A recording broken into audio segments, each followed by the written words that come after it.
Salut, salut, j'espère que ça va bien. En tout cas, chez moi, ça va à merveille. En effet, j'ai suivi une vidéo que l'homme m'a apportée en inbox sur un président. Ça fait le deuxième président africain. Le premier, c'était un président d'un pays là qui avait pissé sur lui. Et il semblerait qu'on a retrouvé même, le malheureux pendu dans sa chambre. C'est-à-dire que les gens l'ont fini, ils ont zigoué, ils ont fini avec lui parce que, en fait, pour eux, c'est pas normal qu'on publie, on expose plutôt le président de chez eux. Donc voilà, ils ont préféré en finir avec lui. Voilà. Et cette fois-ci, c'est le président du Cameroun qui vraiment ne savait même pas où il était et ce qu'il devait faire là. Ok. Je ne vais pas trop tarder pour ne pas vous perdre trop de temps parce que les gens me reprochent souvent. C'est pourquoi je vais faire désormais les lives et puis je vais faire aussi les vidéos préenregistrées comme celle-là. Voilà. Pour permettre aux gens de suivre un peu tout. Voilà. Peut-être que ce n'est pas les mêmes vidéos, mais bon, quand une vidéo ne mérite pas vraiment un live, un long live, quand il n'y a pas trop à dire, je ne crois pas que ça mérite un live. Parce que les lives, c'est généralement les vidéos qui font au moins entre 30 et 45 minutes. Voilà. Mais celle-là, je ne crois pas qu'elle puisse faire ce temps-là. Elle sera entre 10, peut-être moins, peut-être jusqu'à 15 minutes maximum. Vous voyez, je ne vais pas vous perdre trop le temps. Nous allons ensemble suivre la vidéo et ensuite je vais faire mon décryptage. It is my honor now to present to you President Paul Biya, President of Cameroon. So he is making his way up here right now. So thank you.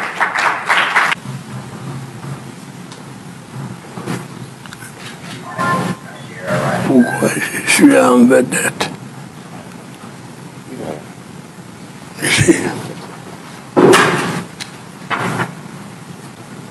C'est qui tous ces gens qui sont là? Pourquoi je n'ai pas demandé ça? Est-ce qu'il y a des gens importants là? Les ministres, vous ont le président Kagame a parlé, il est parti. Là, c'est le ministre, c'est vous qui parlez. Vous avez votre micro. Vous commencez, on vous a déjà introduit. Non. Le monsieur vous a introduit. Il y avait un monsieur debout qui vous a introduit. Je dois parler maintenant.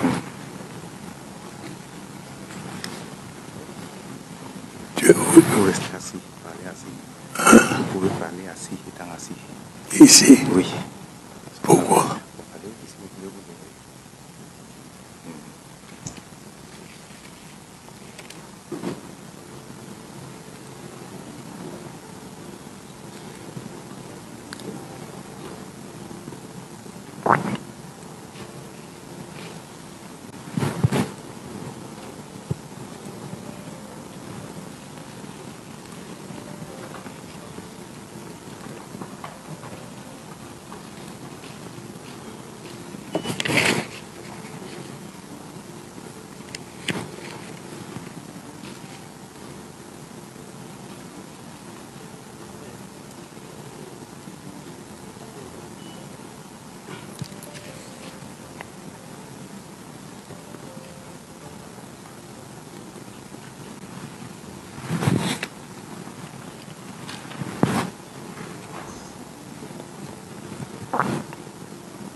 C'est moi. Il n'y a personne pour conduire les travaux.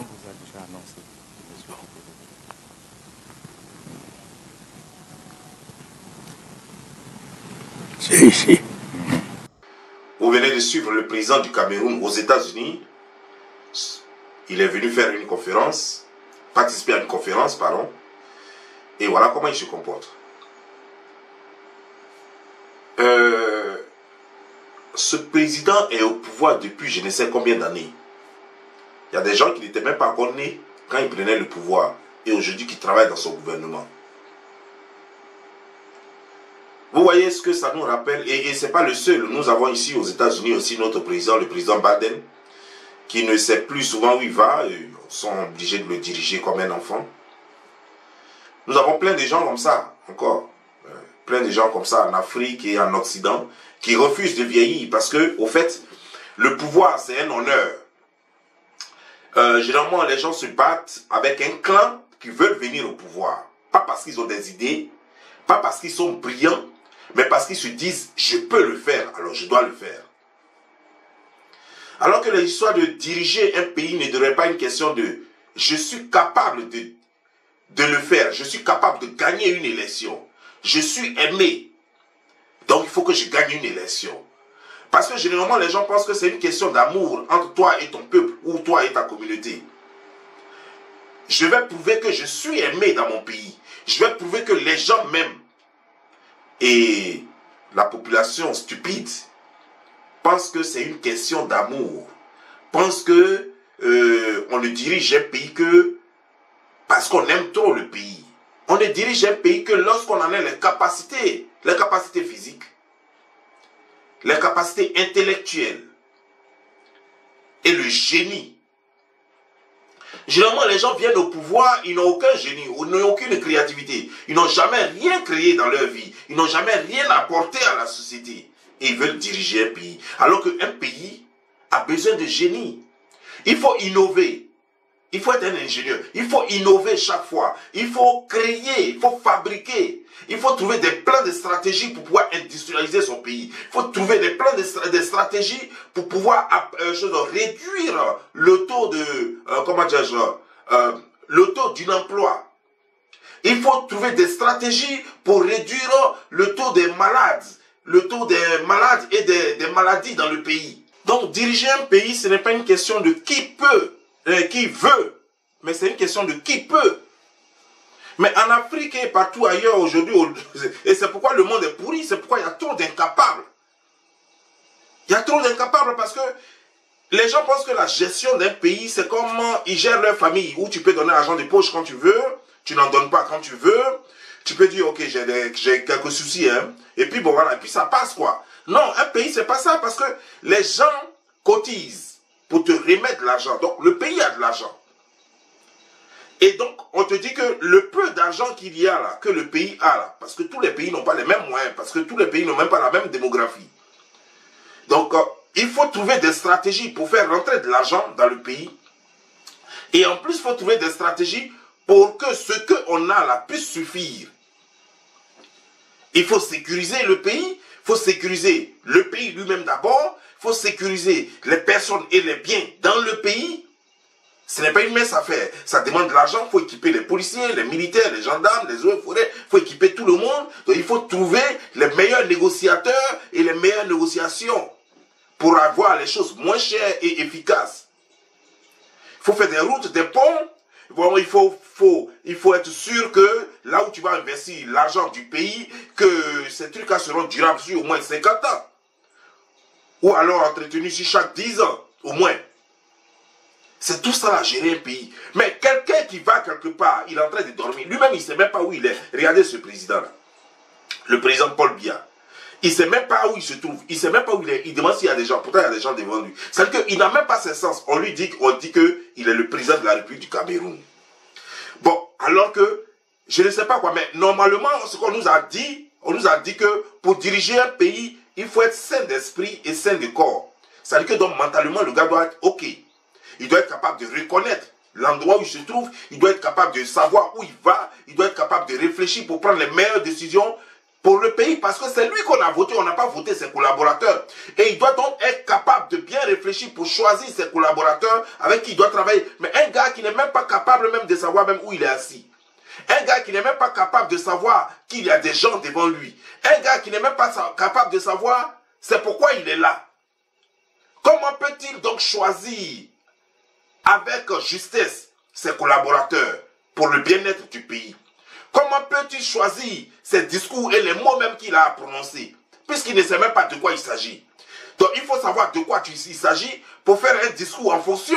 Il ne sait même pas. Il ne sait même pas pourquoi il est là.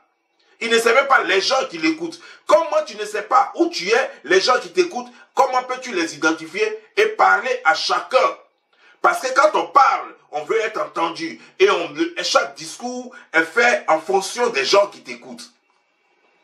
Comment est-ce possible?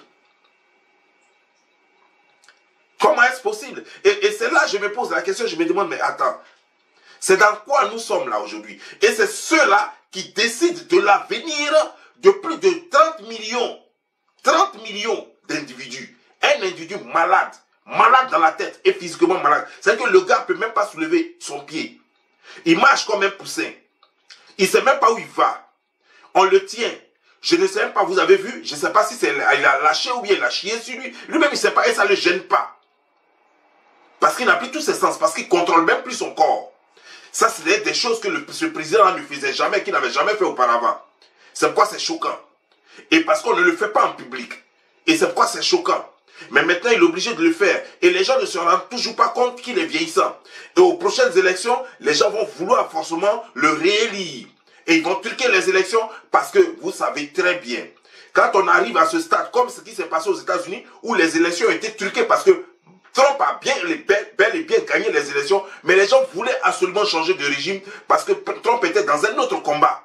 Alors, qu'est-ce qu'ils ont fait? Ils ont enlevé Trump de force, ce qu'ils ne voulaient pas, mais finalement, ils ont gagné. Ils l'ont enlevé de force et puis ils ont mis celui qui voulait. Celui qui voulait, il est incapable même de reconnaître sa voix. Il était la fois dernière avec le président français qui était en train de lui dire « Non, non, non, c'est pas de l'autre côté qu'on doit regarder, c'est en face. » Et ça faisait honte pour moi qui suis américain. Et ce genre de choses, combien de temps allons-nous assister à cela? Pourquoi le monde entier ne peut pas décider de mettre limite d'âge à 70 ans? Quelqu'un qui a 70 ans ne devrait plus être candidat. Une fois que tu as 70 ans, tu ne devrais plus être candidat. C'est-à-dire que pendant que tu es jeune, de tes 20 ans à 65 ans, il faut tout faire pour être président de la République si c'est ton ambition. Mais une fois que tu as atteint les 70 ans, tu ne peux plus jamais être candidat. Il faut que ce soit effectif partout dans le monde. Parce qu'on ne peut pas être gouverné par des zombies d'avenir de plus de 30 millions, plus de 25 millions, plus de 350 millions d'individus ne peut pas être décidé par un malade mental, un gars qui ne sait même pas où il va, où il est, ce qu'il fait. Et les gens qu'on n'a pas voté, c'est eux qui seront obligés de faire ce qu'ils vont. De toute façon, la responsabilité ne leur revient pas. Puisque c'est pas eux, ils savent très bien, ils sont bien conscients que c'est pas eux qu'on a voté. Et que celui même qu'on a voté, il va répondre de ses responsabilités. Mais qu'est-ce qu'on dira? On mettra la faute sur le fait qu'il est malade et tout et tout. Mais c'est pourquoi un malade ne dirige pas un pays. C'est pourquoi un malade ne doit pas diriger un pays. Même si tu as été élu et que pendant que tu devrais être pendant qu'on te votait, pendant qu'il y avait les élections, si tu étais bien portant et après on se rend compte que tu commences à avoir les maladies d'Alzheimer, les trucs comme ça, mais on doit mettre fin à tes fonctions et ton second doit prendre la place, soit le vice-président, soit en tout cas la Constitution a toujours prévu quelqu'un, il doit prendre immédiatement la place pour ne pas assister à ce genre de choses. Mais que puis-je faire réellement face à tout ça? Est-ce que c'est seulement leur faute? C'est aussi notre faute souvent. Nous les votants. C'est aussi notre faute, nous le peuple. Ici aux États-Unis, nous disons we are the people. Mais c'est notre faute souvent. Parce que nous ne regardons et nous ne disons rien. Et tout récemment, les gens sont allés voter parce que ici nous avons un système où à mi-mandat, on va voter pour voir si le président travaille. Et les gens savent qu'il est malade, mais ils sont allés voter, ils sont allés le reconduire encore. Malgré qu'on sait qu'il est malade. Donc on sait très bien que ces élections sont truquées encore. Parce qu'on ne peut pas voir un gars malade comme ça qui ne sait même pas où il va, ce qu'il fait, et puis le reconduire en mi-mandat. Je ne peux pas. Les Américains sont trop intelligents pour faire ce genre de choses. Et je sais donc qu'au-dessus de plane quelque chose de plus fort que le peuple. Et c'est dangereux. Quand il y a quelque chose maintenant de plus fort que le peuple qui peut décider dans un pays de faire ce qu'il veut, de choisir n'importe quel président, alors ça devient vraiment sérieux, quoi. Ça veut dire que le peuple a perdu la voix et ça ne devrait pas être comme ça. Ça veut dire que le peuple ne fait que... Le peuple est pris en otage, au fait. Le peuple est prisonnier dans son corps, dans son propre pays. Et c'est à cela qu'on assiste au Cameroun. Un gars qui n'est même pas capable de distinguer entre un caillou ou bien un ballon chuté et comment dire, genre, et un obus. Parce que lui, là, il est là, on peut tirer autour de lui et il ne saura même pas. Il va peut-être croire que les gens lâchent. Alors que c'est une rébellion qu'ils doivent contrôler. Les gens de Bamenda sont en train de se révolter. Il n'est même pas capable d'identifier leurs problèmes pour les satisfaire. Et ceux qui sont là aussi, eux, ce n'est pas leur problème. Parce que tout ce qui les intéresse, ceux qui sont autour de lui, ce qui les intéresse, c'est leur argent. Il y a beaucoup Haram qui est de l'autre côté. Il ne sait même pas combien de livraisons d'armes les gens ont fait. Il n'est même pas capable d'aller identifier le mal. Il n'est même pas capable de savoir combien de fois le peuple au nord souffre. Et c'est celui-là, par exemple, qui est en train de décider de l'avenir de plus de 27 millions, plus de 30 millions de Camerounais vivant au Cameroun. Sans compter ceux qui sont hors du Cameroun et qui espèrent que leur pays aille mieux pour un jour aller y cultiver. Cultiver, ça veut dire investir. Allez y investir.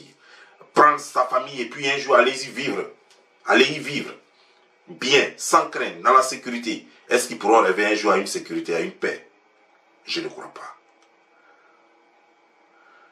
Je vous implore. De grâce. C'est vrai, peut-être que vous êtes plus puissant. Parce que vous avez l'argent, vous avez les armes. Vous êtes plus puissant que le peuple. Mais réfléchissez. Ayez pitié. Ayez pitié. Parce que vous allez créer après une guerre qui ne pourra pas dire son nom et qui va faire trop de ravages. Parce que quand le peuple souffre trop et finalement quand il dit j'en ai marre, quand il dit y'en a marre, on ne pourra plus rien faire. C'est-à-dire que les gens vont s'entrecouper, ils vont s'entretuer et vous allez prendre vos avions, vous allez passer, vous avez l'argent, vous allez quitter le pays et vous allez laisser les pauvres personnes s'entretuer parce qu'ils n'ont rien compris. On va voir les gens du parti au pouvoir, les partisans du parti au pouvoir ou les sympathisants du parti au pouvoir aller découper l'opposition. L'opposition aller découper les gens du parti au pouvoir. Ils vont aller tuer les pauvres gens du village du président qui n'ont rien fait. Les gens du président vont aller tuer les autres qui n'ont rien fait. Vous allez vous entretuer, pourtant vous n'avez rien à faire là-dedans. Alors que le pays, tout ça là est dans la main de 10 personnes qui contrôlent tout ça là, qui vous manipulent à souhait en vous donnant les 10 000 francs, les 50 000 francs, les 100 000 francs pour vous entretuer. Parce que eux, ce qui les intéresse, c'est ce qui rentre dans leur poche. Votre vie ne l'importe pas. Après, découpez-vous comme vous voulez, ce n'est pas leur problème. Vous vous détestez, vous vous entretuez. J'entends des gens qui disent, le président c'est nous, parce qu'il vient de ton village, il vient de ta région, parce qu'il est de ton parti politique. Alors tu es prêt à le défendre mordicus contre vents et marées, alors que tu sais très bien que le monsieur n'est pas capable de diriger un pays. Tu sais que le monsieur, il est là, il est mourant, il est parti, il n'est plus à vous. Mais tu dis que c'est nous. C'est comme si ce pays t'appartenait à toi seul, mon frère, ma soeur. Ce pays n'est pas à toi et ce président n'est pas à toi. C'est un être humain parmi les 30 millions de Camerounais que vous êtes. C'est un être humain qui à un moment décidé de prendre le pouvoir ou à qui on a fait confiance, on lui a donné le pouvoir. Mais aujourd'hui, ce monsieur ne peut plus répondre valablement aux préoccupations des Camerounais. Il faut avoir l'intelligence de le déposer maintenant, de le faire asseoir et de mettre quelqu'un de vigoureux, autour de 40 à 50 ans, 60 ans peut-être même, qui va bien diriger ce pays-là et qui va faire plaisir, qui est capable encore de lire un test, qui est capable de comprendre des choses, qui est capable d'identifier des gens, qui est capable de savoir où il amène le pays. Combien de temps allez-vous rester dans ça? À un certain moment donné, je comprends qu'il y a ceux qu'on appelle au Cameroun des sardinats et les non-sardinats et tout ça, mais laissez un peu tomber tout ça là. Sardina ou non sardina, laissez tomber tout ça et puis réfléchissez ensemble. Et reconnaissez que ce monsieur ne peut plus diriger le pays. Il est temps de penser à autre chose. Il est temps de penser à quelqu'un d'autre. En tout cas, moi, je n'ai pas grand-chose à dire. Ce que je peux vous dire, c'est que le monde se meurt. Et c'est nous, Africains, c'est vrai, les Blancs, comme je le dis, aux États-Unis, nous avons Biden. Sous-dessus encore, nous avons des vieilles personnes comme ça qui n'ont rien apporté à leur nation. Mais c'est en Afrique qu'on voit le plus souvent ce genre de choses. C'est en Afrique qu'il y a plus de présidents de ce genre vieux et qui ne veulent pas quitter le pouvoir. Et tu vois, ils sont au pouvoir à peu près, depuis plus de 20 ans, ils sont là. Et ils ne font plus rien dans le pays, mais ils continuent d'être là. Et tout ce qu'ils font, c'est de s'enrichir, enrichir leurs amis et leurs familles. Et puis bon, là. Et ça fait pitié, quoi. Et c'est pourquoi nous sommes tout le temps en retard. Et sur ces gens-là, tellement, parce que quand tu dures au pouvoir comme ça, tu ne peux pas rester sans faute, tellement on a plein à leur reprocher, finalement, ils ne font que servir les intérêts de l'Occident, et puis bon, c'est fini. Pendant que le président français est en train de dire que l'Occident est en train de perdre sa force. L'hégémonie occidentale est en train de s'éteindre, en train de prendre fin. Et pendant ce temps-là, les gens essaient de toujours leur feed, c'est-à-dire que leur donner à manger, pour que cette hégémonie occidentale-là continue d'exister, tant bien que mal. Alors qu'eux-mêmes ont pris conscience que quel que soit l'effort que vous êtes en train de faire pour essayer de faire vivre cette hégémonie occidentale, elle est finie. Elle est finie. Portez-vous bien et que Dieu vous bénisse. Ciao.